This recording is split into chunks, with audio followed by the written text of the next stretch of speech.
It is the eve of the men's Frozen Four tournament, and here on Locked On Blue Jackets, we have a horse in the game. For the first time, we are going to be celebrating the University of Michigan and cheering on Kent Johnson as he and the University of Michigan take on the Denver Pioneers. And we've got Erica Ayala of Locked On Kraken here to talk all about prospects and college hockey coming up today on Locked On Blue Jackets.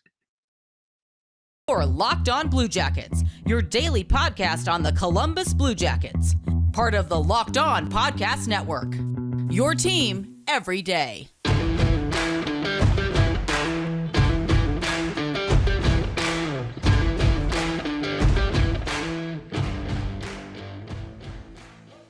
Hockey fans, we have a special episode as we are in the men's Frozen Four week. That means, at least for Locked On Kraken, we've got Matty Beniers, our prospect, coming up. But I am joined by the amazing Jay Foster from Locked On Blue Jackets. So while we are going to talk about the Denver-Michigan matchup, pretty safe to say we'll have more things to say about Michigan. All that's coming up on this Squadcast episode. As always, thank you for making either Locked On Blue Jackets or Locked On Kraken your first listen of the day. I am the Locked On Kraken host, Erica L Ayala, and as I mentioned at the top of the show, I am joined by Jay Foster. Jay, it's been a while since we've done one of these crossovers. Yeah, it has. I feel like the Kraken and the Blue Jackets played each other like super early in the season, and then so we recorded then, and then obviously they only play each other twice a season. But yeah, it is. I'm always happy to be on Locked On Kraken. Always fun to chat. Yes, indeed. And we are going to be on the same side this time around because we're going to talk about that college hockey. We're talking about the men's Frozen Four, and the first semifinal matchup is against Denver and Michigan. So we're going to get to talk about some prospects. So how we'll break this down is we're going to talk about Denver first, how they got there, that being to the Frozen Four. That will be in Boston, Massachusetts. At TD Center. Is that what it's called? TD Garden. There we go. It will be at TD Garden, you know, the TD building in Boston where the Bruins play. And so it'll be at TD Garden. We're going to talk about Denver first, then we'll get into Michigan, and then in the final segment, we'll have a chance to really get into our prospects for the Kraken and the Blue Jackets. All right, so let's start with Denver.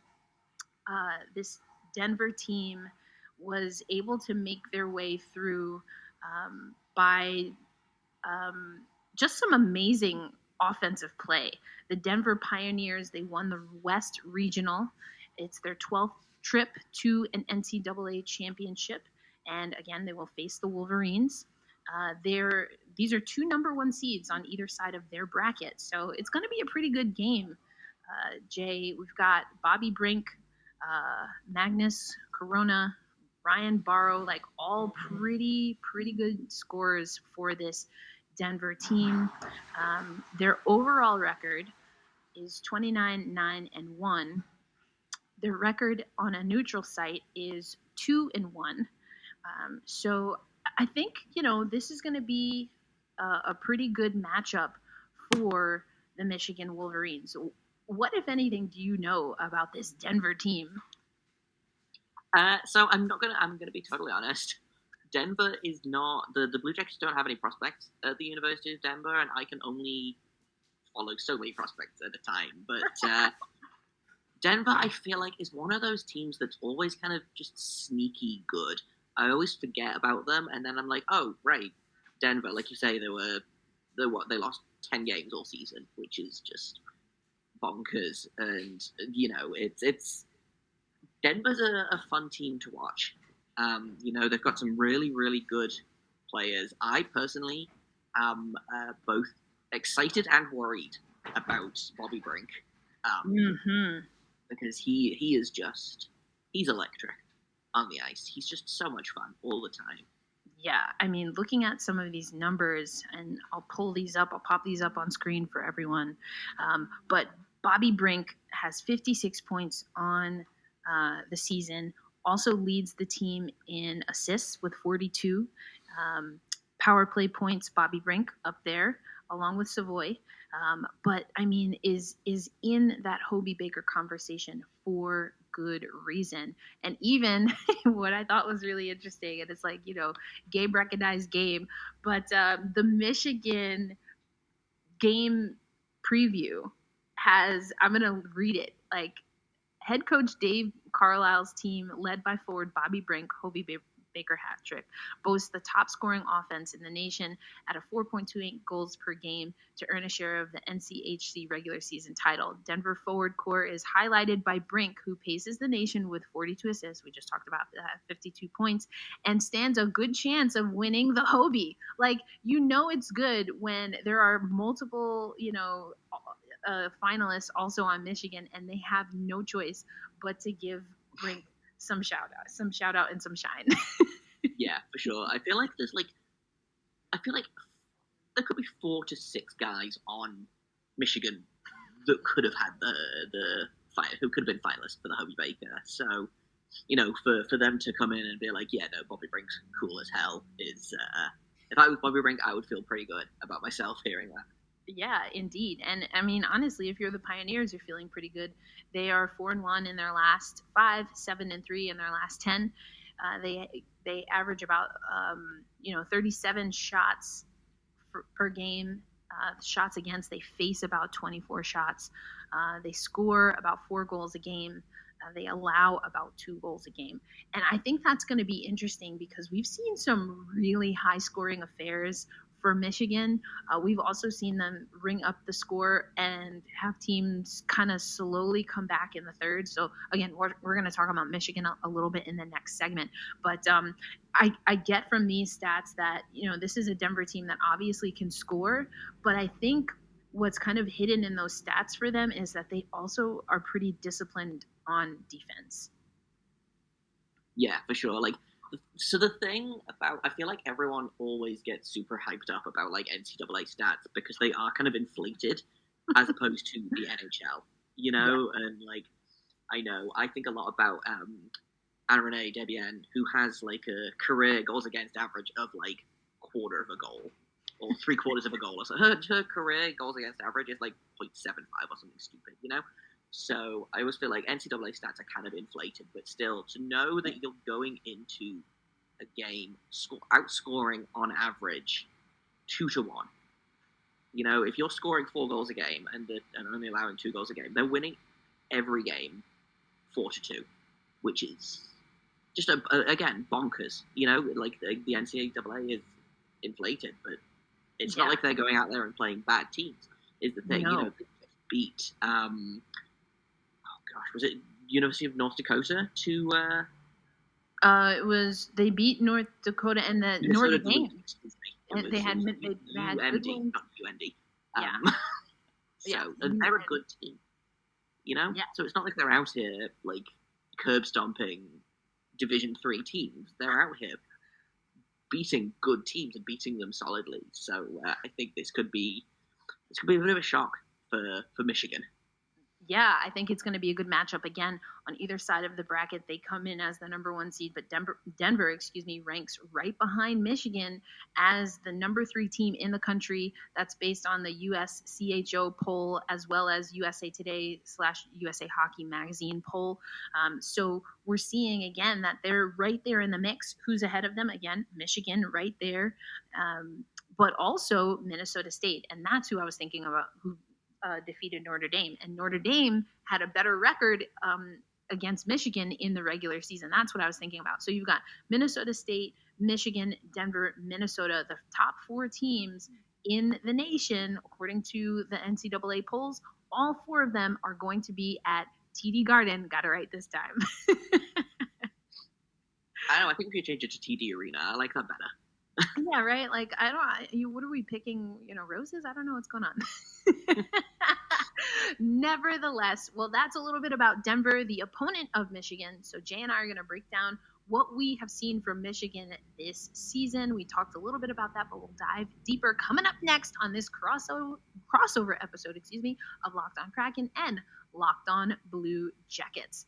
But right now, I want to tell you about HelloFresh, and I can speak from experience, I'm actually glad that, Jay, this is a sponsor now, because as someone who travels a lot, I don't always have time to go shopping. So the great thing is that I can go onto the HelloFresh website. They have fit and wholesome recipes. They have other recipes that are for, maybe you're a little bit more of a picky eater, or you have certain dietary restrictions. You can customize all of that. They also give you options, though. Sometimes I don't really want to think about it. And so I love that there's a little bit of a mix and match there. And, you get these weekly meals, and you get to pick how many meals you want for how many people.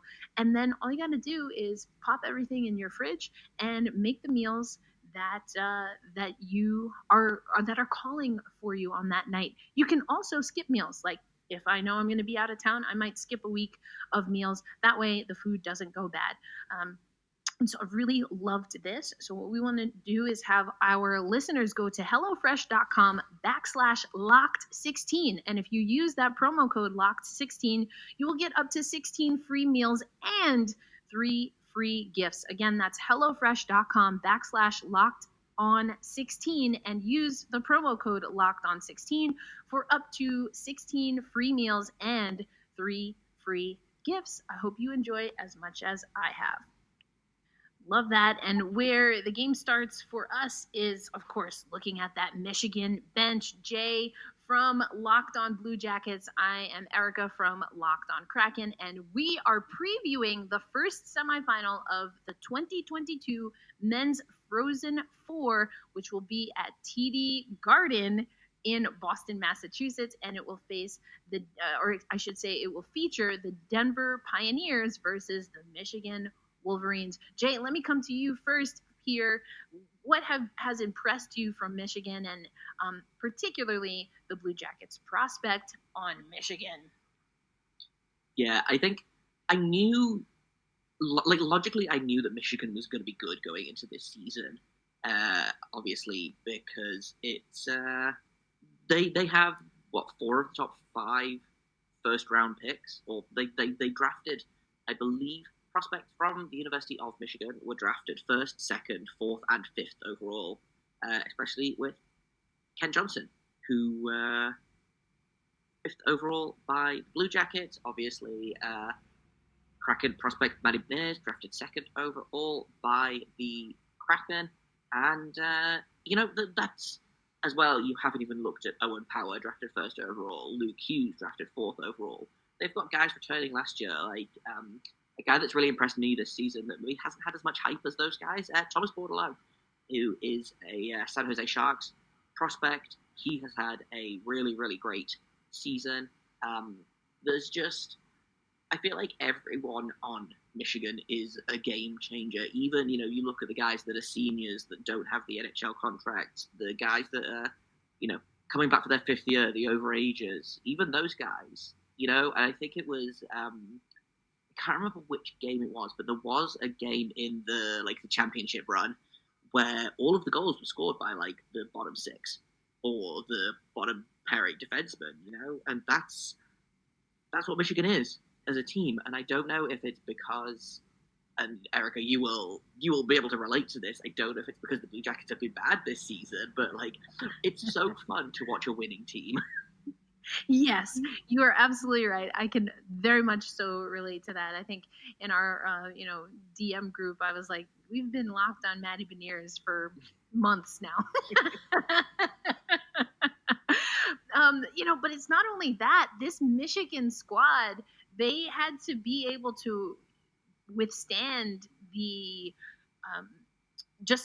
record and the pace that they had set, because not only are there a lot of prospects, NHL prospects, but there were a lot of Olympians also that were away. So you mentioned Owen Power, obviously Matty Beniers, and that it can impact a lineup when you have some of that leadership, some of that top talent.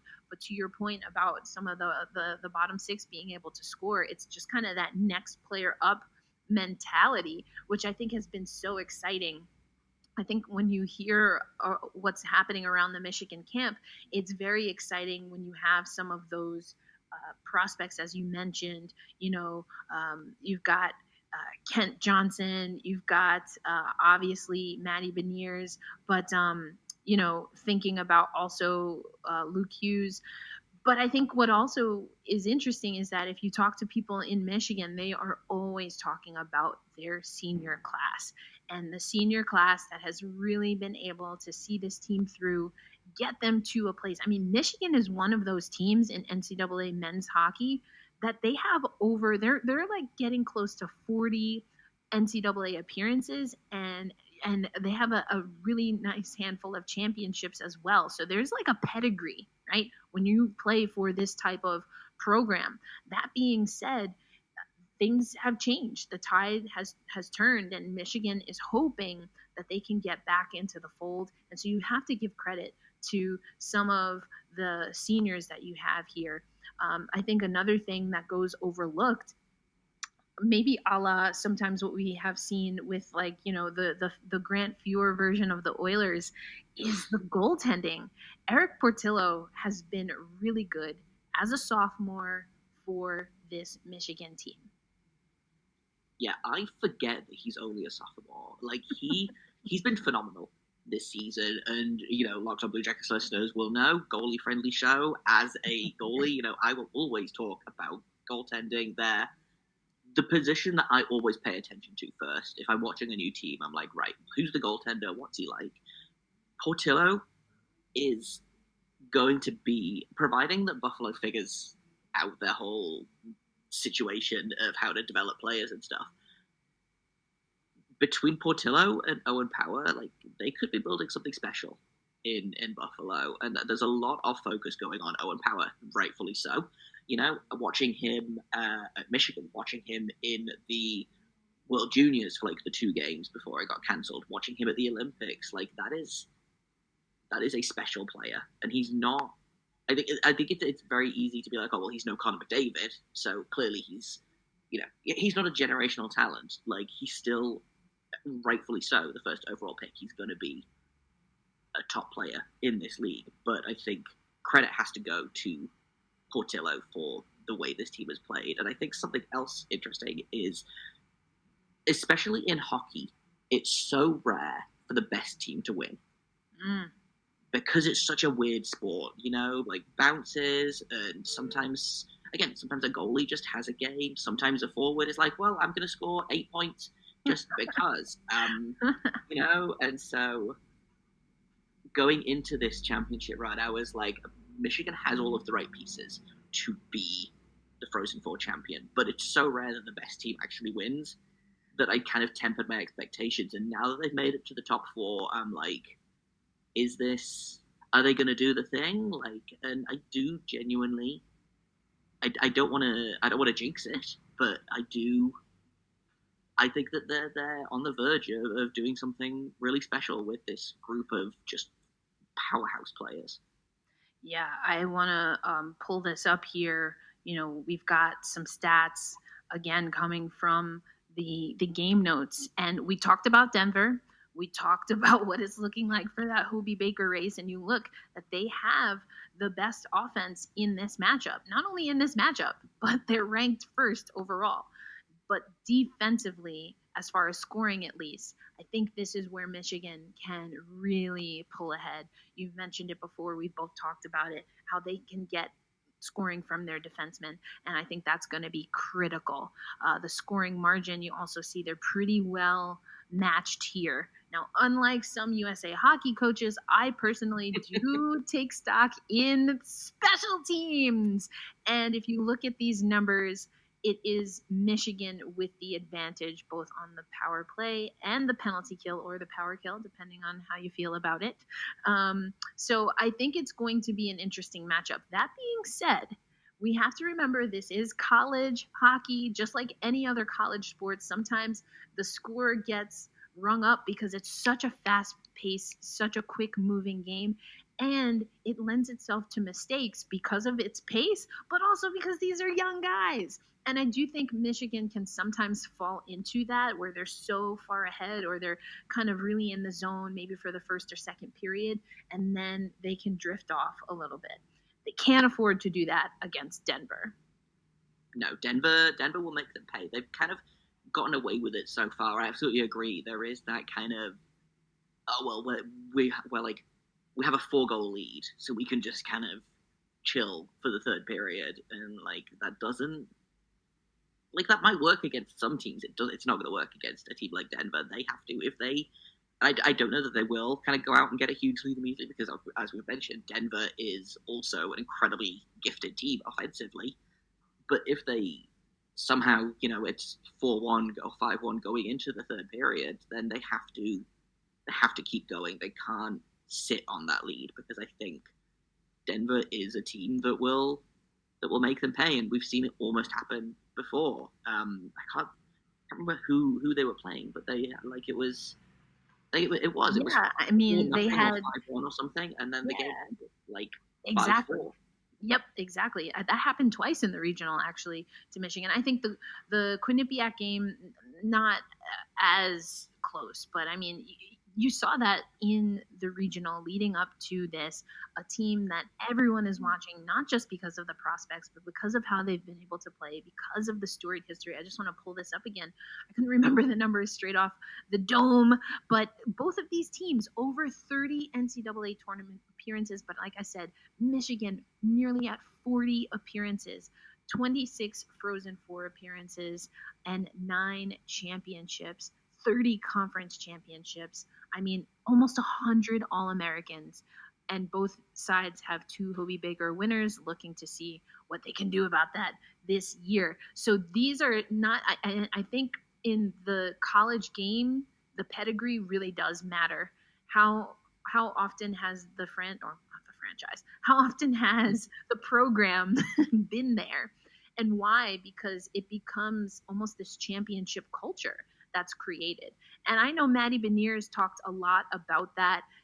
Everything, he wasn't even supposed to go to Michigan. He was going to go to Harvard, and that got switched up because, he decommitted because the Ivy Leagues did not compete in that first season with COVID.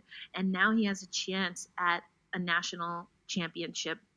As alluring as the NHL is, a lot of these guys on Michigan in particular really wanted an opportunity to get to the Frozen Four, but they have at least one more win to really get to where they want to be. But arguably, it's 2 for Michigan. I think they have a chance, but I'd like to see the discipline kick in a little bit more.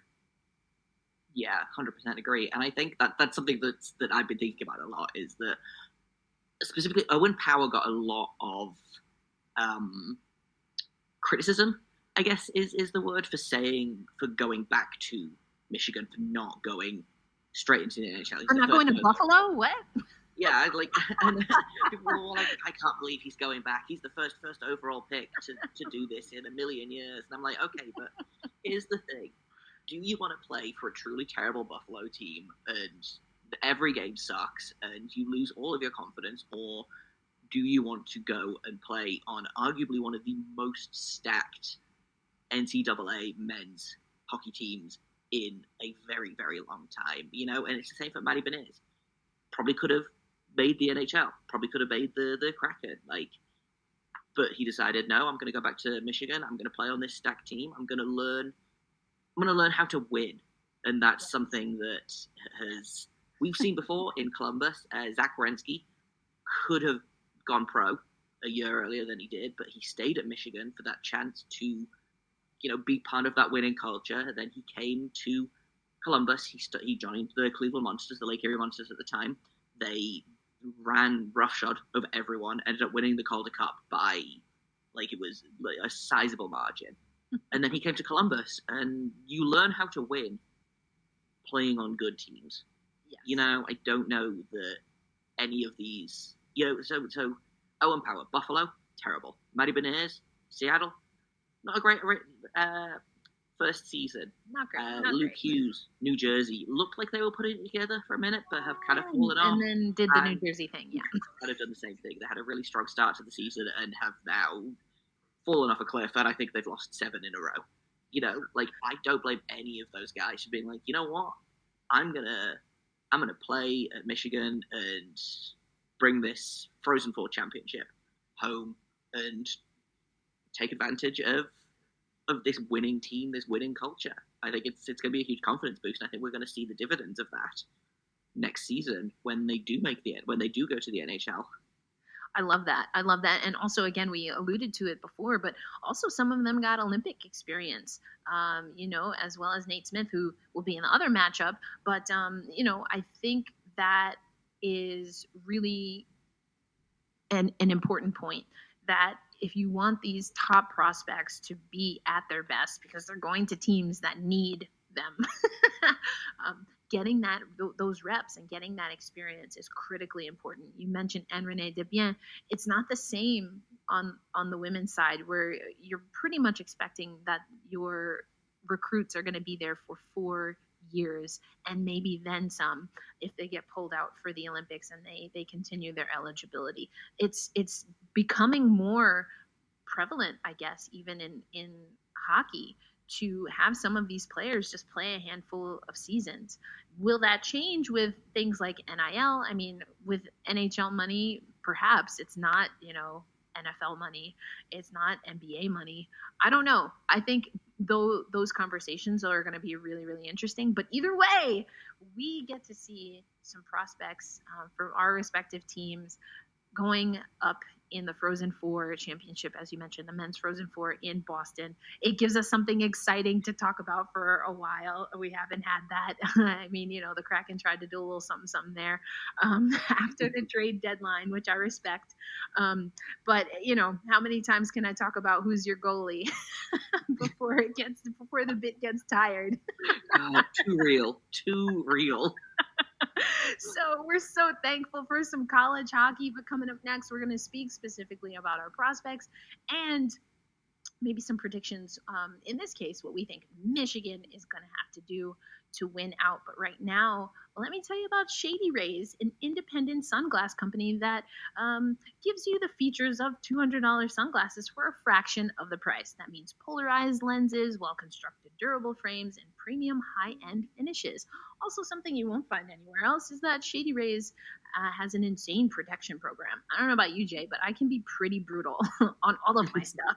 So, including that lost and broken protection for every pair. I literally was talking offline how I just misplaced a pair of sunglasses. So this is crucial if you're anything like me and are just a little bit absent-minded on a regular basis. So if you go through that program, they'll send you a brand new pair if you lose them, no matter what happened, no question asked. So go give them a try. And if you don't love them, you will pay nothing. It's as simple as that.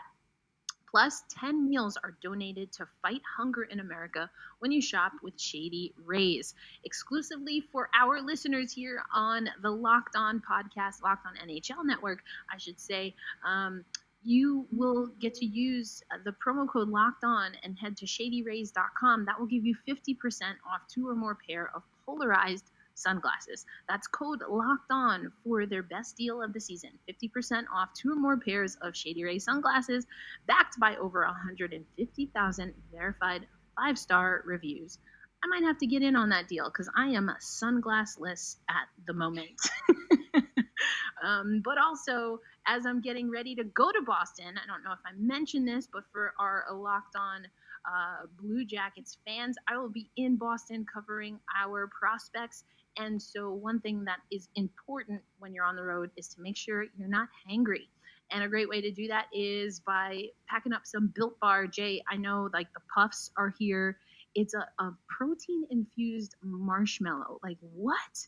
What are we even talking about? Like that's delicious. Like the churro flavor has been one of my favorites. I don't know about you, Jay, but I also love anything chocolate. So the double chocolate protein bar is amazing for me. But these bars, 130 calories, 4 grams of sugar, 4 net carbs, and 17 grams of protein. Whereas your regular candy bar, your regular candy bar, you're looking at 140 calories, 30 grams of sugar, and dozens of net carbs. Jay, do you have a favorite Built Bar flavor? What's your flavor? Oh man, so I also am a big fan of the Built Puffs. I really like the banana cream pie flavor, but there is a brand new flavor. The brownie batter puffs have just been released into the world, and I haven't tried them yet, but they sound good as hell. That sounds amazing. So I know what I'm going to do right after we stop recording. It's head to built.com. I'm going to use promo code LOCKED15. So I will get 15% off the new brownie flavor. That sounds amazing because the cookie dough flavor was out a few months ago and I really regretted not ordering another batch. So head over to built.com. Again, use that promo code LOCKED15 and you'll get 15% off your next order of Built Bars. As I like to say, happy snacking. All right, folks, we're coming around the bend here. I want to remind you, though, if you want updates, especially from me at the Frozen Four or Jay after either a Blue Jackets or Kraken game, make sure you're checking out Locked On Now. All your experts from around the channel will give you quick hits on the games. And just like everything else on Locked On, it is free and available on YouTube and anywhere you listen to podcasts. So, all right. Let's talk, of course, a little bit more about Michigan. Matty Beniers has been centering that top line for this Michigan team. He had a little bit of time out of the lineup, not just for the Olympics, but a little bit earlier on. I really liked what I see from Matty Beniers. We've talked about it before, I believe, Jay. I guess it was right around the draft, but a lot of comparisons between Matty Beniers and our current general manager, Ron Francis, former player. And you know what? That seems to fit the profile of what the Seattle Kraken want. I'm really curious to see how Matty Beniers fits into the development program of the Seattle Kraken, because again, what we talked about in the last segment, he's got a really great wealth of international experience, not just with the Olympics, but through World Juniors, which will restart again. So we'll have something else to talk about, but also with Michigan. So from your perspective, though, what are you most excited about when you think of the potential that this Michigan team has to make an impact on the Blue Jackets in the future? Well, I mean, first of all, I got to say, the draft was kind of up in the air. I was so hoping that Matty Beniers was going to fall to fifth. Like, logically, I knew that he wasn't, but I was hoping, I was holding out for it. I'm not upset that we ended up with Kent Johnson. Especially having, seen now basically a full season of him playing at Michigan, and just everyone that I've talked to has said kind of the same thing. And he is going to make people get up out of their seats. I was talking to one prospect guy a while ago, and he basically said that the thing about Kent Johnson is that he thinks he's the main character in everyone's life, which is extremely funny, but also, I was like, yeah, that makes sense. Like, that's how he plays. He plays like he's the most important person on the ice, and I know that that's kind of sacrilege in this. The name on the front is more important than the name on the back kind of sport. But after so long watching the Blue Jackets kind of basically ice a bunch of interchangeable guys that don't really have personalities, are not super excited on the ice, we're kind of seeing a little bit more of that freedom now with Elvis Merzlikins, who is just such a fantastic personality. Vladislav Gavrikov is kind of a more underrated guy, but he has, a celly that keeps getting played on GIF form on the NHL Twitter. Patrick Laine, you've seen his outfits, you've seen his, his all green 3-piece suit for St. Patrick's Day. He has this. There's something fun about him, and I think Kent Johnson is going to fit into that aspect of the team in terms of having players with personalities. And I think on top of that, that's not even talking about his on-ice effect. We drafted him as a center. I don't think he plays center in the NHL. Obviously, he's played on the wing most of this season. He's actually played on Matty Beniers' wing, which that's been a super fun line. I have enjoyed that line immensely. But he's just so good. And I know it's the worst kind of analysis. I don't have super fancy words to say. He's just an exciting player. He's a guy that every time he's on the ice, I'm like, ooh, something cool's going to happen. Watch. Yeah, I think he complements a player like Matty Beniers, who's kind of more of a grind it out, put your head down, hard worker. He's such a sweetheart. Oh my goodness, Matty is, he's not shy. He's definitely a little bit more reserved, as anyone would be when you first meet a stranger, probably, or should be. But he's also a lot of fun. You can see he enjoys his teammates. He can open up and just be you forget sometimes how young these guys are because they are on the national stage, the international stage. But Matty Beniers is a fun guy. I feel like, I get reports that he's a fun teammate. So I think those two on a line, and just knowing how Michigan can be, they play a fun, free game. They can also get in your face and be, boastful about it, a la Kent Johnson. I love that. I mean, I'm here for it. I rather take that than randomly licking people's faces, which apparently was a thing in hockey, and I still don't understand. Sure was. It was. We try not to talk about that. I will never understand that, and I will never not. Anyway. Moving on, as I head to Boston. Yeah, as I head to Boston. That's probably what was on my mind. But I'm really excited to see what Kent will be, and I'm sure that just knowing what hockey culture is, and we certainly have talked about that before, I hope that this new era of the NHL in particular, it just embraces that. The Kraken have some prospects that are that way too, and I just want them talk your mess, young buck, and then go out on the ice and see if you can hang. I think that makes for exciting hockey. So, but all right, let's get to predictions. I think that this has potential to kind of either be a really tight game or a game that just gets completely just the score balloons because there's so much offensive talent on the ice. So I think I'm going to split the difference. I'm going to say we're going to get maybe a 5-3 score. I'm going with Michigan. Yeah, you just have to. It's and this is no discredit to Denver, who are an amazing team, who have had a fantastic season. I feel like Michigan's going to get it done. I'm going to go, because I hate myself and because hockey hates me, I'm going to go 4-3 Michigan in overtime. Because why wouldn't it go to overtime? That feels right. But I do think that the game-winning goal, I do think it's going to be a power play goal. Because, like you said earlier, those special teams, and that was something that immediately, when you pulled those stats up, I was like, they have an incredible power play. I think second in the NCAA, and their penalty kills no slouch either. So I think Michigan's going to win on the power play in overtime. I love it. I love the chaos. I absolutely love the chaos. And this will be the appetizer, though, for Minnesota versus Minnesota State. So I absolutely love that. Yeah, that matchup's going to be good too. And if you're listening over at Locked On Kraken, stay tuned because we'll have a preview with a roundtable discussion about that matchup as well. But Jay, always a pleasure to have you on. Let's see how things go, and perhaps we can have a celebratory Squadcast next week if it goes the way we'd like it to. Either way, of course, we're saying go Blue, go Michigan, go prospects, so we have something fun to talk about for the next few days.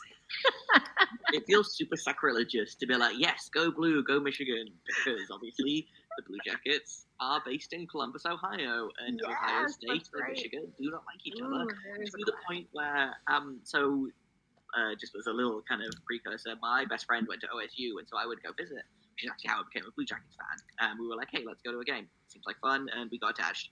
But I have been on OSU campus during the weeks before the big Ohio State Michigan football game, and people will go around with electrical tape and cover up all of the M's on the signs and the buildings and stuff. So I've been getting super hyped for Michigan, and then being like, I feel like this is not my exact demographic, but I've had success with players from Michigan before, so I'm about it. Go Blue. Go Blue. Let's do it. Well, again, That game is going to tip off on Thursday. What is today? I have no idea. Whatever. It's going to be Thursday for sure. It's the 7th of April. Who knows where I am, when I am? I don't know. It will be at a 5 p.m. tip-off Eastern time for that first semifinal. And then again, it's Minnesota State versus Minnesota. And that will be also Thursday. The teams will then have the Friday in between, and we will have the remaining two play for all the marbles in the national championship game of the NCAA Men's Frozen Four. But for Jay, your host of Locked On Blue Jackets, my name is Erica Ayala, your host of Locked On Kraken, and just enjoy the hockey. Enjoy all the hockey that is to come, and hopefully at least one of our teams will get it done, Jay. Eventually. I have faith in our horrible children. It's just a young teenager. That's what we say over at Locked On Kraken. They're just a teenage team. Bless their hearts. They know what they got to do, but they're trying their best. They're doing their best. They're doing their best. So we'll Squadcast again soon, but thanks so much, Jay. And a reminder that if you enjoyed this one, head over to Locked On Fantasy Hockey. I know that my personal fantasy hockey team for Black Girl Hockey Club was pretty much doomed from the start. That's why you don't do an auto-select, folks. But anyway, I hope that you get what you need from the Locked On Fantasy Hockey Show. Host Steele Roden and Flip Livingstone will help you become an expert in your fantasy league. And just like everything else on the Locked On Network, it is free and available wherever you get your podcasts. Well, we will see you tomorrow, folks.